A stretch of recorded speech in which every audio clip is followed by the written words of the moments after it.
हजूर मेरा सवाल था कि जो आपने अफ्रीका में वीट ग्रोइंग का एक्सपेरिमेंट किया था उसकी थोड़ी सी आप तफसील हमें बता सकते हैं? तफसील उसकी ये है कि नाइजीरिया में वीट उगती है, तो उस लिहाज से मुझे ख्याल आया कि नॉर्थ में वेदर ऐसा है वहाँ भी गंदम उग सकती है जी।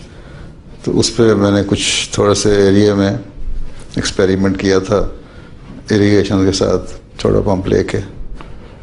तो वो वीट को थोड़ा सा ठंडा मौसम चाहिए, उस इलाके में होती है ठंडे से एक वक्त में, तो वो ठीक हो गया। मैंने उनको बताया कि उग तो सकती है, इसको कमर्शलाइज करना अब तुम्हारा काम है, किस तरह करते हो। लेकिन उन्होंने उसको बाद में किया नहीं। 2 साल तक तो मैं तजर्बा करके दिखाता रहा उनको। बड़ा ये है कि मैं उस वीट से आटा पीस के तो अपनी रोटी खाता रहा हूँ। और वहाँ भी बल्कि अभी उन्होंने एग्जीबिशन में रखी हुई है। तो वो बहरहाल उन्होंने बाद में फिर किया नहीं उसको कमर्शलाइज। कुछ वहाँ पॉलिटिकल अनरेस्ट भी रहता रहा है, कुछ थोड़े से अपने लोग, जितनी गवर्नमेंट्स आती रही उनके अपने वेस्टर्न इंटरेस्ट होते थे, इसलिए सही नहीं हुआ। तो आटा वैसे भी नहीं वो खाते, उनकी स्टेबल फूड जो है वो है चावल और मकई, तो वो वहाँ हो जाती है, कॉर्न और चावल।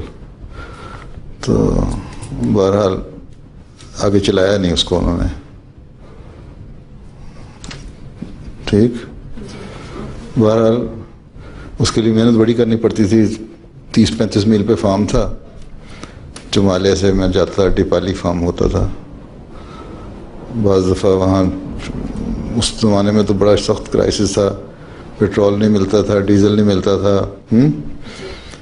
तो वहाँ जाके तो बाज़ दफ़ा जो हमारी पिकअप थी उस पर तो पेट्रोल नहीं था, जा नहीं सकते, उस पर डीजल मिल जाता था, तो ट्रैक्टर के ऊपर बैठ के ना मैं 30-35 मिल जाता था।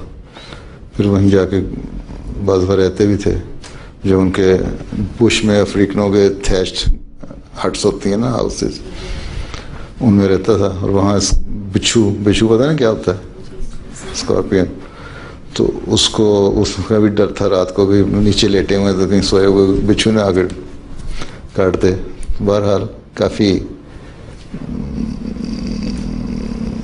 कोशिश से वहाँ गंदम को उगाने की कोशिश की थी, लेकिन आगे चलाई नहीं फिर उन्होंने।